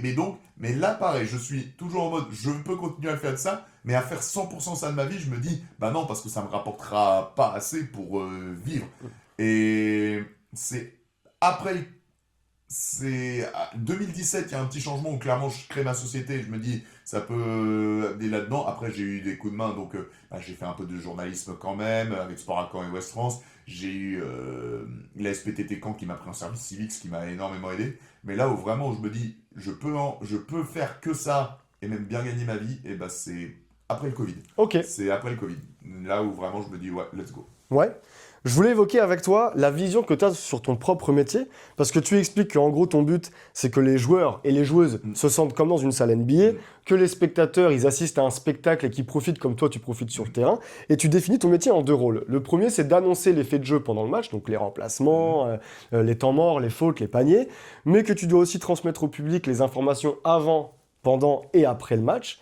Et ce que j'ai beaucoup aimé, c'est sur quoi j'ai envie de te questionner, c'est que tu résumes les avantages et les inconvénients de ton métier en 3 mots. Je suis passionné. Avantage parce que, bah, étant passionné, là, tu vois des matchs de haut niveau, tu côtoies des grands joueurs et des grandes joueuses. Mais inconvénient parce que c'est difficile des fois de ne pas être fan. Des fois, c'est compliqué de se contenir et de ne pas franchir la ligne rouge. La ligne rouge, j'imagine, bah, c'est peut-être manquer de respect au corps arbitral, pousser la salle à faire des réactions qui ne sont pas appropriées lors de l'événement. Et je me suis demandé, sur tous les matchs que tu as spiqués, alors je ne sais pas si tu as une idée de combien de matchs tu as spiqué, est-ce qu'il y en a un qui est dans ta tête où tu te dis, ce match-là, j'étais un peu border, ou soit j'ai passé la ligne rouge, ou soit j'étais pas loin? Alors, déjà, évidemment, ne pas pousser le public à avoir... En fait, ça va. En gros, respecter le corps arbitre. J'ai jamais Oui. eu envie d'insulter l'arbitre au micro. Jamais. Jamais, vraiment. Et alors que j'ai vu parfois des... Mais comme on peut avoir un match dégueulasse, Oui, et tout j'ai à vraiment fait. vu des arbitrages affreux, mais jamais j'ai eu envie. J'ai eu envie de pester et tout ça, mais jamais aller à insulter. Et pareil, enjailler le public à siffler l'équipe adverse, enjailler le public à faire du bruit sur un lancer franc adverse, je vais pas me lever et faire ça, mais oui, je me dis, bah, j'ai envie de dire, bah, faites du bruit, tout ça, même si ça va rien changer, mais voilà. Mais enjailler le public à siffler un joueur ou à siffler l'arbitrage, jamais eu envie de ça, et j'aurais jamais envie de ça, et le jour où j'ai envie de ça, c'est pas C'est bien, que c'est pas bon signe, ouais. c'est vraiment pas... Mais des matchs, après, voilà, de prendre parfois des petites réflexions, c'est normal. Un match où j'ai vraiment eu le sentiment peut-être d'aller trop loin. Ouais, il y a eu un match en playoff du CVC où bah, je pestais contre l'arbitrage, pas au micro et tout ça, mais où même un moment, et en plus c'était une des périodes de ma vie où j'étais clairement fatigué, et du coup comme j'étais clairement fatigué, j'arrivais moins à me contenir. Tout s'est accumulé. Voilà. Et du coup, à un moment, je bondis de ma chaise et je me rue dans la brèche, et je venais parce que je sens que j'allais dire des bêtises, T'allais craquer, là. que j'allais craquer, tout ça. Et alors, c'était mieux que de craquer au micro, mais j'aurais quand même pas dû faire ça. Et c'est une amie à moi, qui est ancienne joueuse, ancienne arbitre internationale, et qui maintenant c'est Carole Delaunay-David, qui, voilà, elle dit, non, tu peux pas faire ça. Clairement, tu peux pas faire ça. Elle m'a pris entre 4 yeux et tout ça. Elle a raison, hein, elle a raison. Mhm. Elle m'a dit, tu peux pas faire ça. Donc ouais, c'est peut-être la fois où j'ai un peu plus craqué, mais jamais un truc À un au point point de... de mettre mal le corps arbitrage, ou en tout Ok. cas jamais consciemment, parce que c'est, comme disait Rousseau, hein, Johan Rousseau, un arbitre joue toujours à l'extérieur. Ce serait déjà hyper malvenu, et puis en plus, on se rend pas compte à quel point c'est compliqué, et Mhm. on en a de moins en Tout à moins, fait. ça devient de plus en plus compliqué, les gens respectent de moins en moins les arbitres, les gens sont de plus en plus ignobles Mhm. avec les arbitres, les gens, les joueurs et tout ça. Malheureusement, les institutions, je trouve qu'on les soutient pas assez. Je trouve qu'on les soutient pas assez. Donc, non, jamais je me permettrais. Et je sais que moi, je pourrais même être dans le contraire, c'est-à-dire péter un fusible, si jamais j'entendais un truc qui va trop loin vers un arbitre. C'est-à-dire que, j'aime pas ça, mais arbitre de merde, tu vois rien, tu sais pas siffler, connard, des trucs du genre. Voilà. J'aime pas, mais ça fait partie du jeu, ils le savent. Si un jour j'entendais un truc qui touchait vraiment à l'intégrité de l'arbitre, Oui, là, un truc tu serais... sexiste ou un truc oui, oui, raciste, ça, je pense que... Non, parce que t'insultes la fonction, j'aime pas, mais les arbitres eux-mêmes te diront que bah, ça fait partie du truc. Tout à fait. Que t'insultes la fonction, ok. T'insultes pas l'humain qui est... Voilà, qui est dedans, quoi. Sinon, voilà. Mais non, j'ai pas eu... Il y a eu ce match-là, et il y a eu ce match-là, et il y a eu un autre match où... Clairement, j'ai failli péter un fusible, et heureusement qu'il y avait aussi Carole Delaney qui était David à côté de moi pour me gagner un peu parce qu'elle était là en tant que commissaire, je sais plus. Mais c'est une finale qui a été tendue sur tout. C'est la finale de N1 entre CBC et Saint-Vallier. Ça a été tendu sur tous les plans. Ça a été tendu dès le match 1 et tout ça. Je pense, voilà, les deux équipes ne s'aimaient pas, les deux publics ne s'aimaient pas. Enfin voilà, même si au final, avant et après match, les supporters de Saint-Vallier, on les a vus après adorables et tout ça. Mais il y avait tellement de tension, tellement d'enjeux. D'enjeux, bah oui, bien sûr. Tellement d'embrouilles, de petits trucs, ça. Et puis moi, bah, t'es aux premières loges. Donc tu vois, Oui, bien tu sûr. vois les trucs. Et tu vois quand c'est pas sifflé. C'est-à-dire que quand t'as un joueur c'est-à-dire que tu vois littéralement devant tes yeux le joueur qui regarde alors que tout le monde part en contre-attaque, qui voit que les deux arbitres sont déjà partis en contre-attaque et qui dit parfait, on ne verra pas, et qui fait ça dans et je fais... Et que du coup, voilà, bah oui, moi ça me fait... Des rails. Des rails, et puis c'était vraiment, donc c'est le match 2 qu'on perd, et là oui, Ok. là, je l'ai très... Mal vécu. Ouais, très très mal vécu et tout ça, mais voilà, mais ça m'est déjà arrivé de m'énerver et tout ça, mais jamais au point Oui. de franchir la ligne rouge et tout ça, voilà, c'est Bon. jamais, et puis même avec des supporters qui parfois, bah, c'est totalement le droit de ne pas aimer ce que je fais, encore heureux. J'allais en parler. Je peux comprendre, voilà. Mais parfois, bah, il y a des supporters, quand Ouais. ils viennent te parler de respect, et quand ils viennent te faire la leçon sur le respect en arrivant, en te disant même pas bonjour et tout ça, et Oui. ils disent pas bonjour, ils disent rien, ils te parlent mal, et alors que tu vas répondre, se barrent, et ils disent qu'ils te font la leçon sur le respect. Oui, oui, bien sûr. Mais ça, c'était plus, Ok. plus au début et tout ça. Non, franchement, j'ai quand même beaucoup de bienveillance. Et encore une fois, là, je parle vraiment de 2 matchs sur Oui, oui, 700, 800, où tout s'est très très bien passé. Et même souvent, ça se passe Ça, bien. Parfois, oui, les arbitres ou les commissaires sont obligés. C'est normal, c'est comme un joueur et tout ça. Parfois, oui, bah, comme je suis passionné, je me laisse emporter. Voilà, dans le positif. C'est plus la défaite que Ok. j'ai du mal à gérer. Plus Aujourd- la défaite. Aujourd'hui, tu speaks donc pour l'Asvel depuis 2019, Ouais. le CBC 2015, Mm. Mondeville 2014. Ouais. On t'a aussi vu dans quasiment, enfin, je ne vais pas dire dans tous les clubs, non, mais dans beaucoup de clubs de la région caennaise et Normandie, Douvres, Rouen, l'USL Cherbourg. On t'a vu au CBI, au Camp Nord Basket, au PTT. On t'a vu aussi à l'Étoile Angers de basket. On t'a vu... Cherbourg, j'ai fait. USL Cherbourg. J'ai noté ça. J'ai fait Équeurdreville. Est-ce que j'ai fait Cherbourg? J'ai fait un tournoi à Cherbourg. Ah, Est-ce c'est que peut-être le tournoi que j'ai vu alors. J'ai fait un tournoi à Cherbourg. Est-ce que j'avais fait un match à Cherbourg? J'ai fait. Ou alors. Ah, USL Glacerie, tu veux dire? Ah oui, pardon, oui, glacerie, la glacerie, pardon. Glacerie, oui, glacerie, oui. Oui, glacerie. La glacerie, pardon, autant pour moi. Et puis Bourges, saison 2018-2019. Waouh, ça Bourg, Partout où t'es passé, alors moi c'est le ressenti que j'ai eu en étant sur place quelques fois et puis même un peu de retrait, t'as laissé quand même une empreinte plutôt positive chez les spectateurs, mais alors évidemment quand il y a la barrière de l'écran, les gens se lâchent un petit peu plus parfois sur les réseaux, mais ta maman disait que si on plaît à tout le monde c'est qu'il y a un problème, donc on va garder cette phrase-là. Alors moi j'ai beaucoup aimé, c'est une métaphore que tu as faite sur ton métier où tu expliques que, pour revenir sur le public, que finalement le public c'est la bonbonne de gaz, et que nous, les speakers, enfin vous les speakers, vous êtes une simple étincelle. Moi, j'ai pas besoin d'écran d'ordinateur, je vais venir ici, enfin je viens chez toi pour remettre en cause cette métaphore, alors même si je l'ai beaucoup appréciée, et je vais t'expliquer pourquoi. Romain Lermite, l'ancien entraîneur de l'USO Mondeville, disait « Quand on a Pierre en chef d'orchestre, ça met une ambiance de fou et ça devient dur d'aller nous chercher. Il a cette faculté d'emmener les gens avec lui et de retourner un gymnase.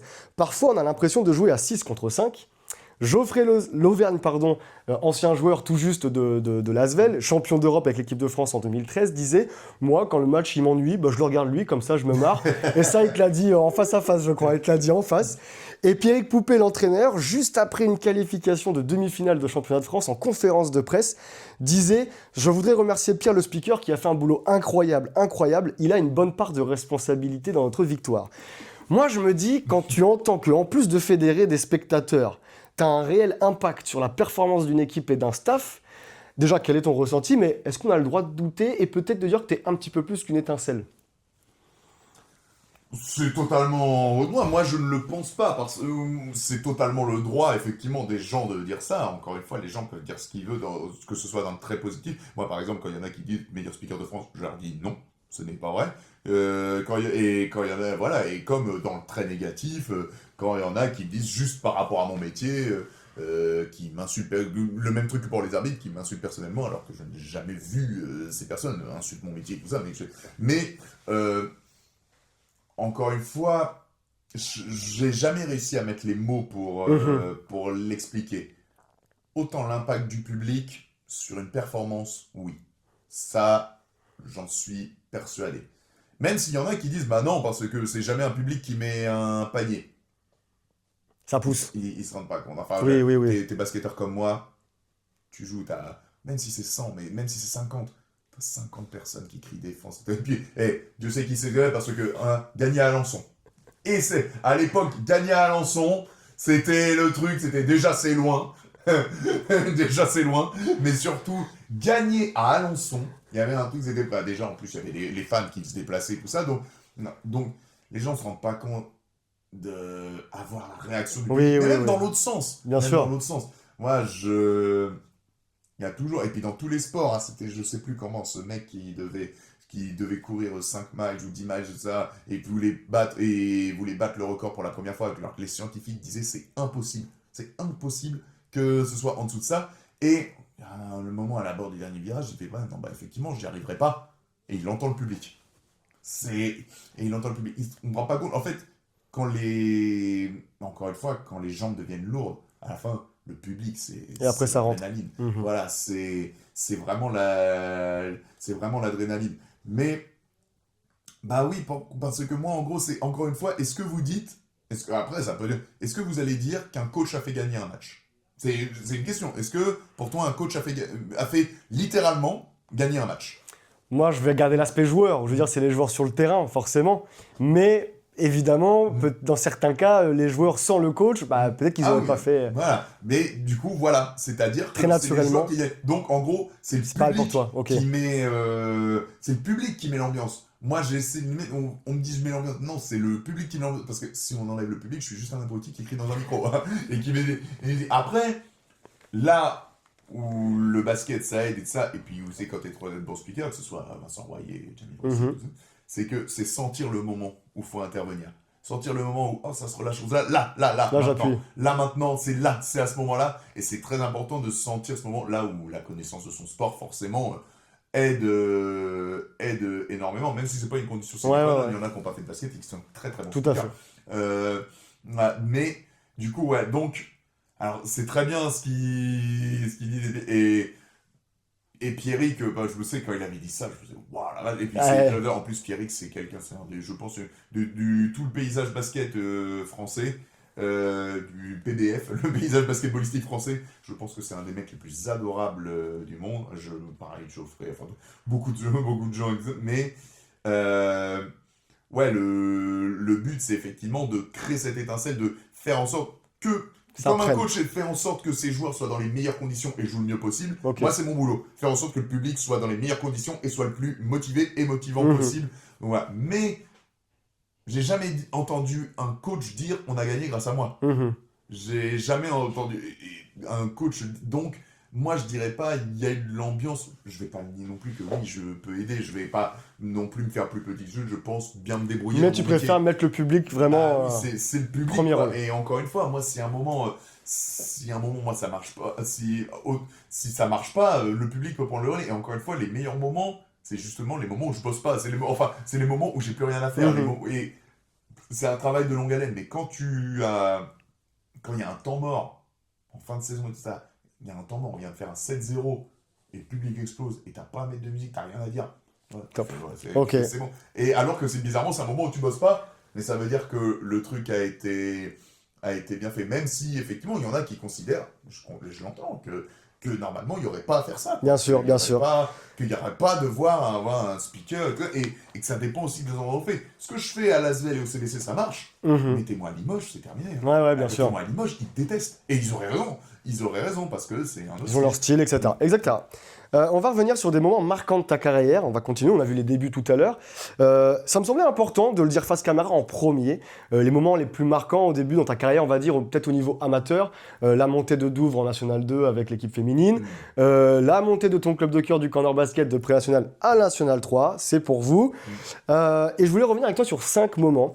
Alors, ces 5 moments que tu as déjà évoqués à plusieurs reprises, que tu as déjà racontés, je veux pas que tu les racontes.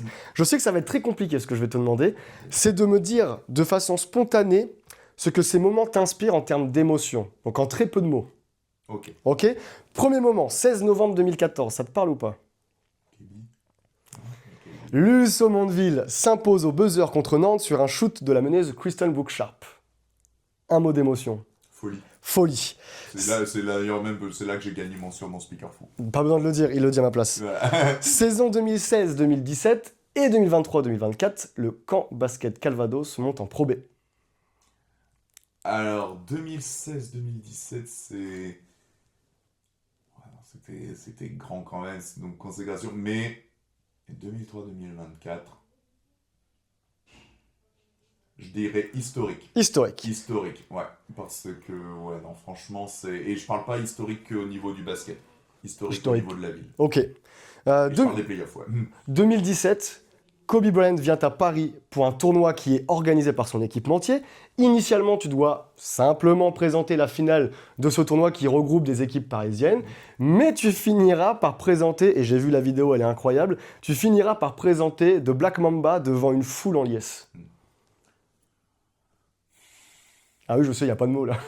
Inattendu, mais Légende. Légende. Parfait. 2018, 2018, tu animes un match amical à Pont-l'Évêque, terre promise de Nicolas Batum et de Marine Johannes. À la fin du match, donc tu parviens à mettre une bonne ambiance, et Dieu sait que c'est pas facile dans les matchs amicaux parfois de mettre une grande ambiance. Pont-l'Évêque, ça aide. Oui, c'est une bonne terre de basket, tu as raison. À la fin du match, il y a un homme en costard qui vient te voir, qui te tend un téléphone. Il te demande ton numéro de téléphone pour un certain monsieur Parker. Quelques semaines plus tard, chez toi, tu es en train de travailler et tu reçois un appel. Tu vois sur ton téléphone San Antonio, Texas.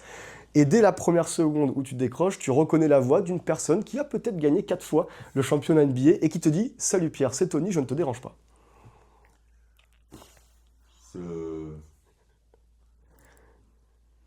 Je sais même pas comment. Alors, s'il fallait dire un gros truc, ça, pour les conséquences que vous avez eues, ce serait démarrage ou changement de.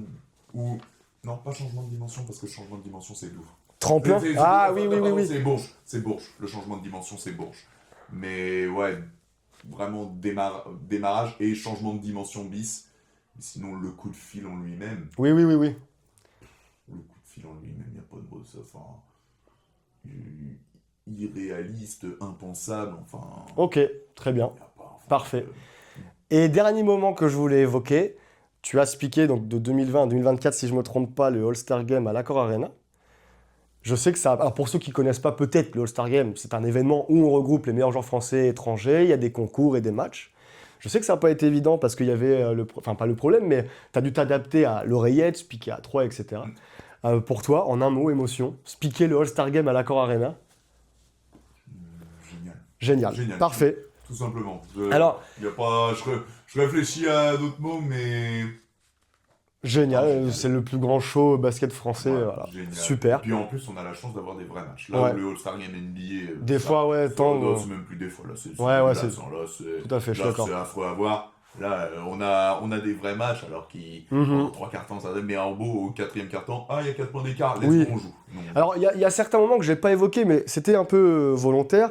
Tu l'as dit toi-même, c'est cette saison 2018-2019 à Bourges en Euroleague, où tu as utilisé le mot jouissif pour qualifier cette saison-là. Et alors, je ne sais pas si c'est toujours vrai aujourd'hui, mais à l'époque, tu disais que c'est à Bourges que tu as spiqué, où tu as pris le plus de plaisir à spiquer un match pour une défaite 74-70 contre Ekaterinbourg. c'est toujours vrai. Et il y a un moment que j'ai pas évoqué, mais là pour moi c'était un moment tellement grand que je me suis dit il peut pas être parmi les 5, il doit être tout seul ce moment-là.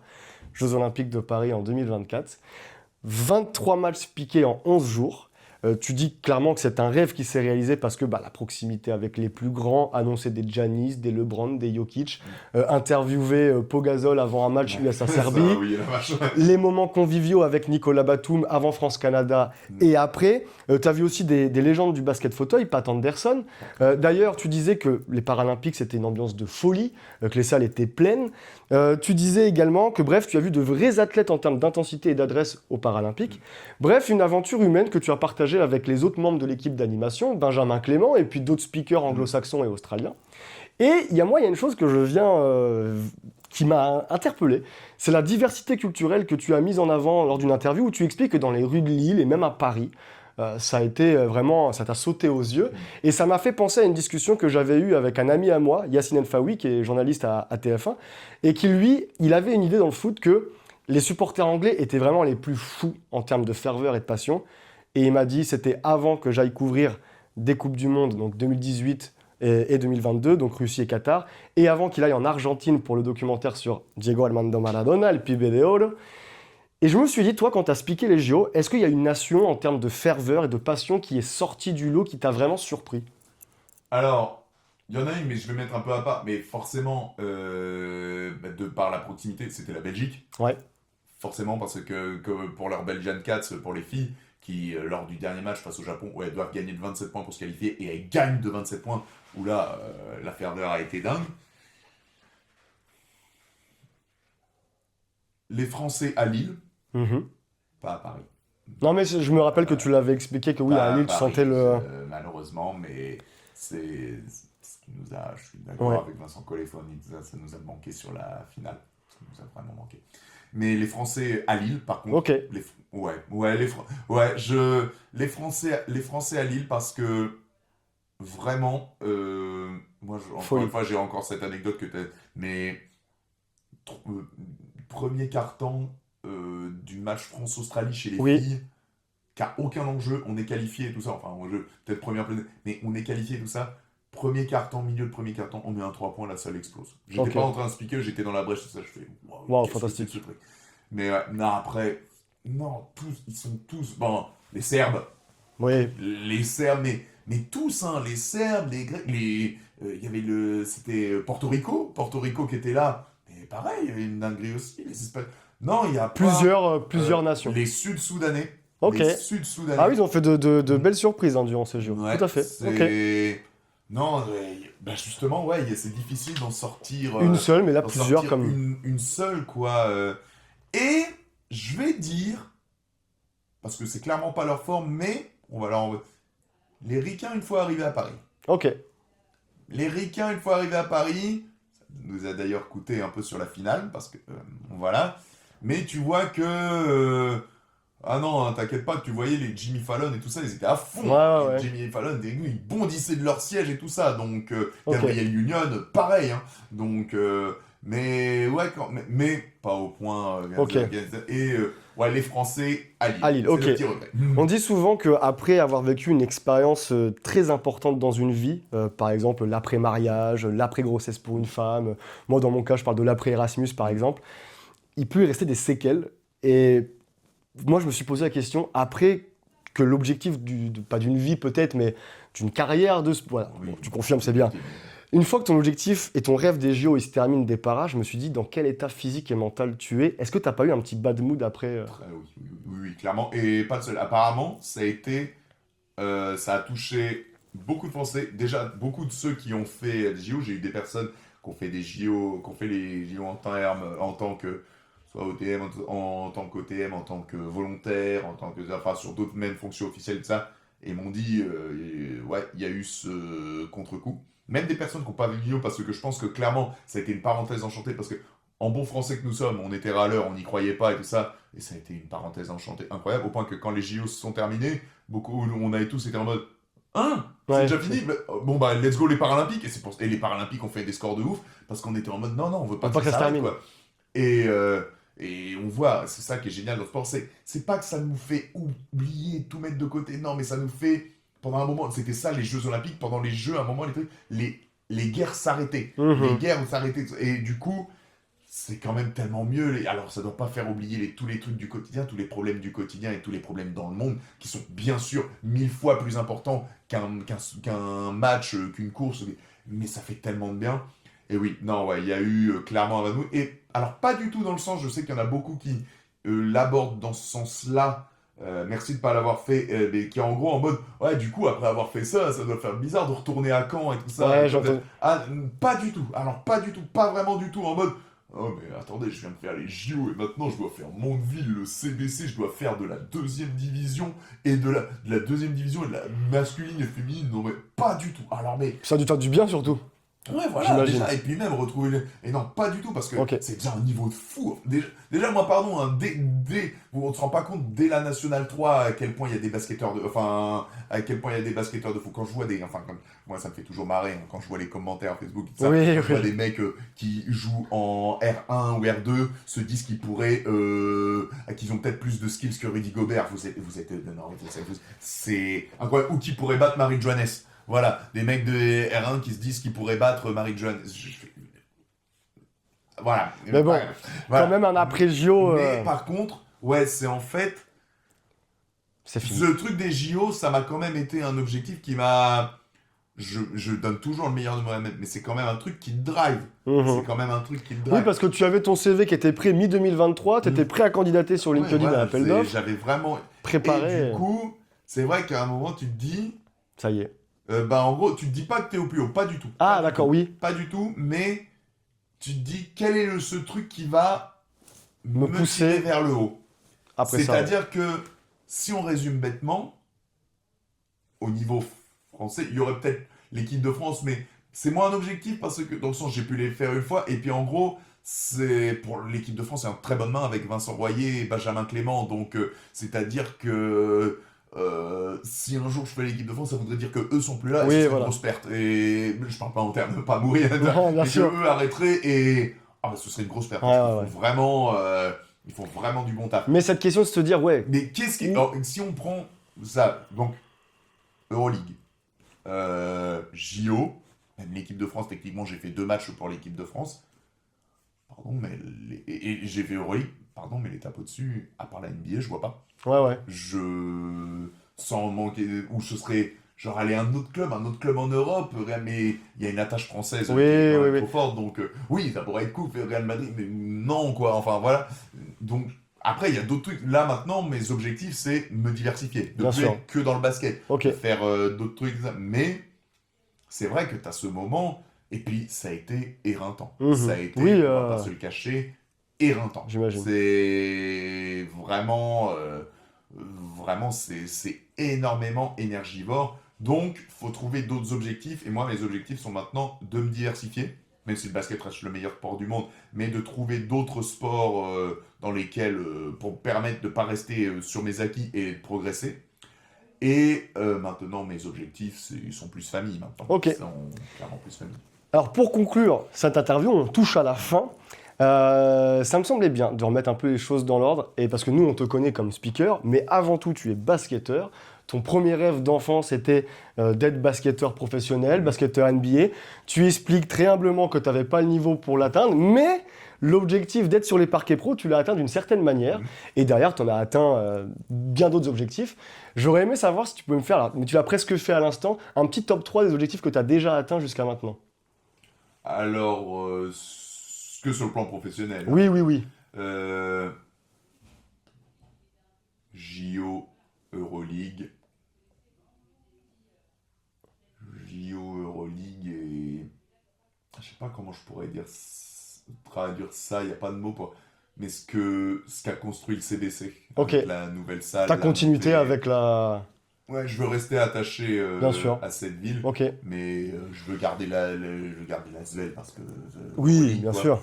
Et ouais, le fait d'avoir pu faire... il y a parfois où je me pose et je me dis, mais J'ai fait tout ça. J'ai fait les JO Ouais. et les paras, quoi.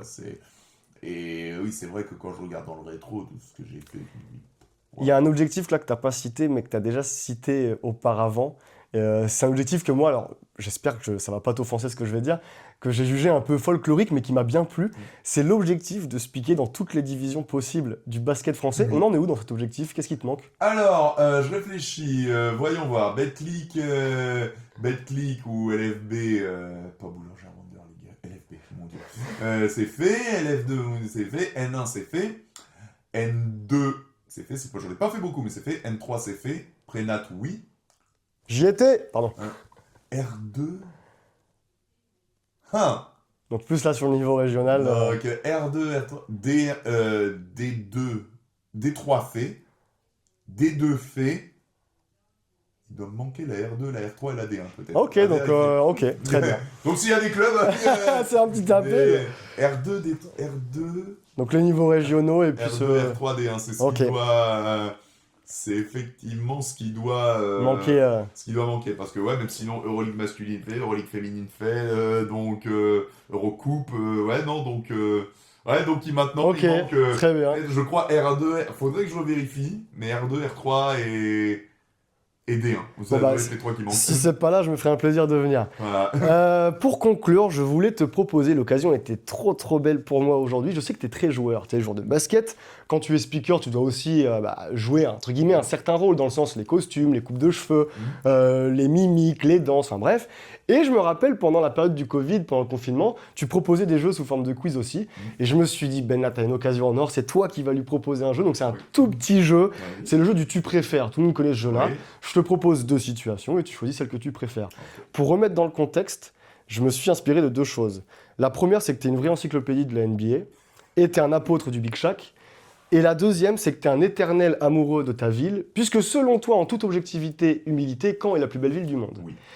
Donc je te propose 2 tu préfères, et après on fait une petite finale. Le premier tu préfères. Je sens, ouais. Tu préfères animer un match NBA ou speaker pour le camp basket Calvados en Betclic Elite?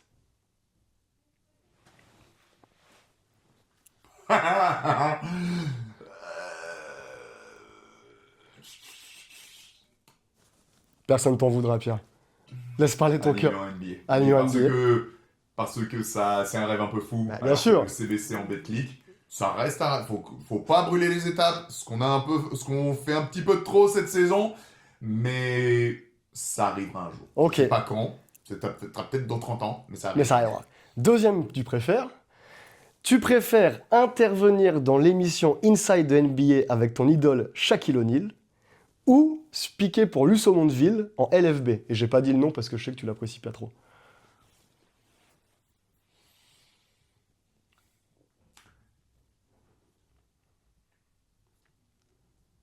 J'avoue que je suis pas peu fier de te voir comme ça parce que... En fait, il y aurait quelques saisons où j'aurais dit là à 2, Ouais. LFB avec Mondeville. Parce que même en plus, encore une fois, j'adore Shaq, j'adore Barkley, tout ça. Mais le Inside the NBA, je trouve que sur beaucoup de trucs, c'est le touche pas à mon poste du basket. Ok. En gros, c'est du spectacle. Ouais. C'est pas NBA extra, c'est pas même, enfin voilà, tu vois des trucs et tout ça, tu vois comment certaines émissions où il y avait JJ Redick, ça, c'est pas, donc, mais, là, tu me parles de rencontrer le Shaq. Il y a cet élément, c'est tout. Donc, voilà, et en fait, le problème, c'est qu'à un moment, je t'aurais dit ça, Mondeville, en LFB, je veux les revoir en LFB, le problème, c'est que là, même si ça va être très positif sur la suite, c'est-à-dire qu'avec la WNBA qui grossit, en gros, toutes les joueuses vont maintenant faire les grosses équipes en WNBA et tout ça. Et comme on l'a vu pardon pour le petit aparté, mais comme on l'a vu en NBA, à un moment, il y a eu une période où tous les joueurs européens sont arrivés en NBA. Tout à fait. Ça a appauvri le niveau européen pendant un temps. Mais après, ça a tout tiré vers le haut, ce qui fait que maintenant, on a une Euroleague d'un niveau fabuleux. Et je me dis, c'est cool parce que là, la WNBA, ça va à un moment tout tirer vers le haut, mais là, on est dans cette période de creux où effectivement, de regarder l'équipe de l'Asvel féminin ou de Bourges, c'était l'équipe de France. C'était l'équipe de France. Donc du coup, non, Shaq, voilà, ok. Voilà. Pour essayer de parler de basket, parce que défendre Rudy Gobert. Voilà. Et donc du coup, petite finale, animer un match NBA ou aller rencontrer le Shaq sur... Animer un match NBA. Ok, très bien. Et Pierre, je te remercie grandement pour ce moment, c'était un vrai kiff. Merci pour cette interview, parce qu'effectivement, c'est des questions qu'on m'a pas beaucoup posées, donc c'est Ouais, non, bien joué. Je sais que tu te sens privilégié de vivre de ta passion. Aujourd'hui, le vrai privilégié, c'est moi, parce que je t'ai vu à plusieurs reprises dans certains matchs, victoire, défaite, il y a beaucoup de gens qui viennent te voir et tu réponds toujours avec le sourire, avec des photos, les jeunes, Normal. etc. Et je t'ai entendu dire que si aujourd'hui, ton métier de speaker, c'est une sacrée revanche que tu as sur la vie, moi, j'ajouterais que tu es devenu en plus une grande source d'inspiration pour beaucoup. Donc pour tout ça, merci beaucoup et à bientôt, mon Pierrot. Merci à toi. Merci, Pierre. Te puedo ver